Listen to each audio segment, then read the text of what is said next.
નમસ્કાર વિદ્યાર્થી મિત્રો, મારી યુટ્યુબ ચેનલ સંજય પટેલમાં આપ સૌનું હાર્દિક સ્વાગત છે. મિત્રો, આજના વિડીયોની અંદર આપણે ધોરણ 4 વિષય છે આસપાસ, જેનો પાઠ 1 રોજ નિશાળે જઈએ. આ પાઠના સ્વ અધ્યયન પોથીના પ્રશ્નો અને તેના જવાબો વિશે શીખવાના છીએ. વિદ્યાર્થી મિત્રો, જો તમે મારી ચેનલમાં નવા હોય તો મારી ચેનલને જરૂરથી સબસ્ક્રાઇબ કરો. વિડીયો સારો લાગે તો લાઈક કરો, શેર કરો અને બેલ નોટિફિકેશન ઓન કરો, જેથી મારા આગળના નવા વિડીયો પણ આપને મળતા રહે. તેમજ વિદ્યાર્થી મિત્રો, આ પાઠની પીડીએફ જોવા માટે પ્લે સ્ટોરમાં જઈ અમારી એપ્લિકેશન વિશ્વગુરુ STD 1-12 ગુજરાતી ડાઉનલોડ કરી તમારા મોબાઈલમાં ઇન્સ્ટોલ કરો.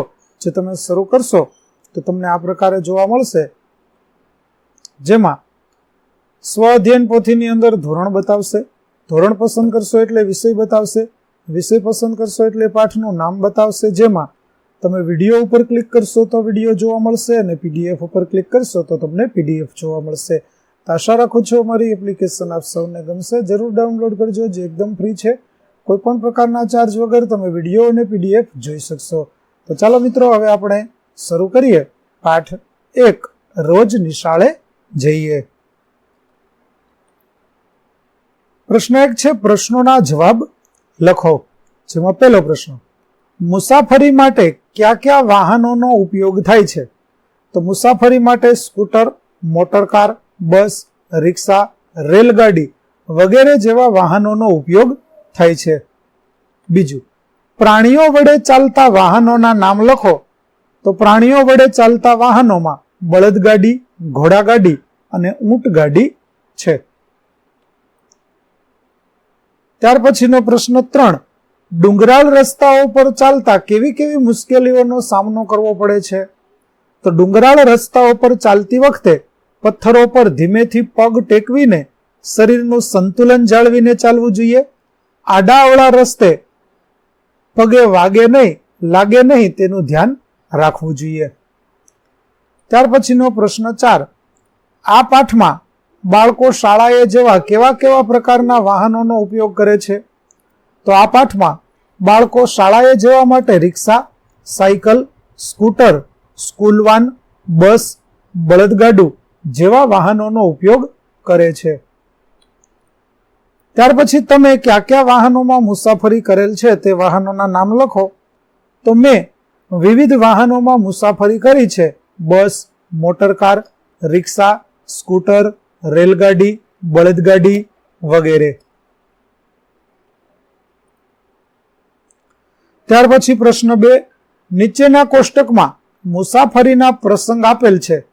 75 વર્ષ પહેલા અને વર્તમાન સમયે કેવા વાહનોનો ઉપયોગ થતો હતો તે વિશે વડીલો પાસેથી માહિતી મેળવીને લખો.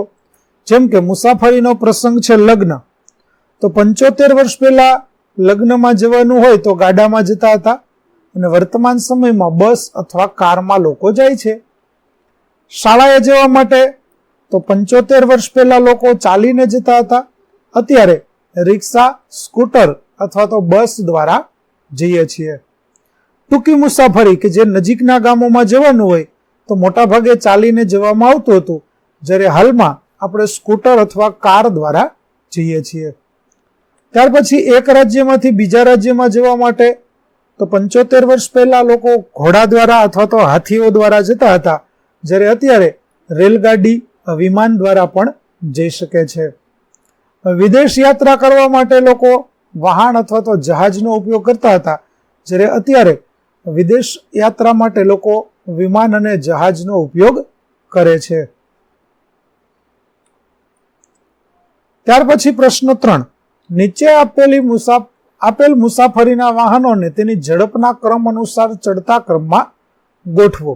તો જે સૌથી ઝડપી ચાલે તે છેલ્લે આવશે અને જે ઓછી ઝડપથી ચાલતું હોય તે પહેલા આવશે. તો સૌ પ્રથમ આવશે બળદગાડું, 2 નંબર ઉપર આવશે સાયકલ, 3 નંબર ઉપર આવશે ટ્રેક્ટર, 4 નંબર ઉપર આવશે મોટરકાર, 5 નંબર ઉપર આવશે જહાજ, 6 નંબર ઉપર આવશે હેલિકોપ્ટર, 7 નંબર ઉપર આવશે વિમાન અને 8 નંબર ઉપર આવશે અવકાશયાન. ત્યાર પછી પ્રશ્ન 4 મનગમતા વાહનનું ચિત્ર દોરી રંગ પૂરો અને તેનો ઉપયોગ ક્યાં ક્યાં થાય છે તે લખો. તો વિદ્યાર્થી મિત્રો, અહીં આપણે સરસ મજાની કાર મને ગમતી હતી તો મેં કારનું ચિત્ર છે તે દોરેલું છે. તમને બીજું કોઈ વાહન ગમતું હોય તો તમે તે બીજું વાહન પણ દોરી શકો છો. અહીં મેં એક નમૂના રૂપ દોરેલું છે. ચાલો હવે કાર વિશે લખીએ. તો મોટર કારનો ઉપયોગ વિવિધ જગ્યાએ મુસાફરી કરવા માટે થાય છે. એક ગામથી બીજે ગામ જવા માટે, શાળાએ જવા માટે વગેરે જગ્યાએ થાય છે. ત્યાર પછી પ્રશ્ન 5, કોષ્ટકનો અભ્યાસ કરી નીચેના પ્રશ્નોના જવાબ લખો. જેમાં અલગ અલગ વિદ્યાર્થીઓ વિશેની માહિતી છે તે આપણને આપવામાં આવેલી છે.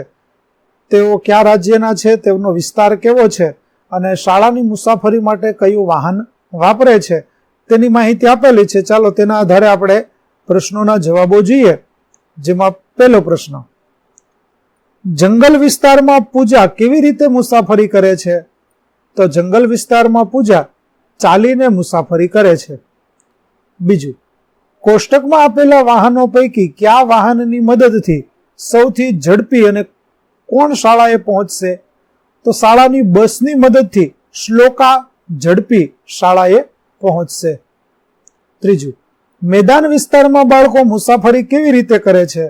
તો મેદાન વિસ્તારમાં બાળકો સાયકલ દ્વારા મુસાફરી કરે છે. ચોથું, સૌથી જોખમી મુસાફરી કોને કહેશો અને કેમ? તો ઉડન ખટોલા સૌથી જોખમી મુસાફરી કહેવાય. ઉડન ખટોલા ખૂબ જ ઊંચાઈએ ચાલે છે તેથી. પાંચમું, જળ વિસ્તારમાં કોણ કયા વાહન દ્વારા મુસાફરી કરે છે? તો જળ વિસ્તારમાં રૂચન નાની હોડી દ્વારા મુસાફરી કરે છે. ત્યાર પછીનું, ઋત્વા ઊંટગાડીનો ઉપયોગ કેમ કરતી હશે? તો ઋત્વા રાજસ્થાનમાં રણ વિસ્તારમાં હોવાથી ઊંટગાડીનો ઉપયોગ કરે છે.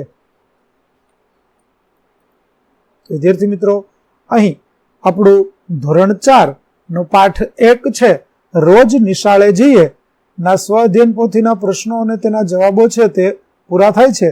આગળના વિડીયો મેળવવા માટે મારી ચેનલને જરૂરથી સબસ્ક્રાઇબ કરો.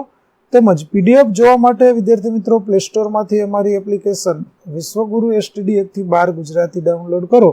જેમાં આપણે ધોરણ 3 તમામ વિષયના સ્વાધ્યાય સોલ્યુશન, સ્વાધ્યાય પોથી સોલ્યુશનના વિડીયો અને PDF મળી રહેશે, જે એકદમ ફ્રી છે. કોઈ પણ પ્રકારના ચાર્જ વગર તમે વિડીયો અને PDF જોઈ શકશો. તો આશા રાખો અમારી એપ્લિકેશન આપ સૌને ગમશે. જરૂર ડાઉનલોડ કરજો. ફરી મળીશું નવા વિડીયો સાથે. ત્યાં સુધી આવજો.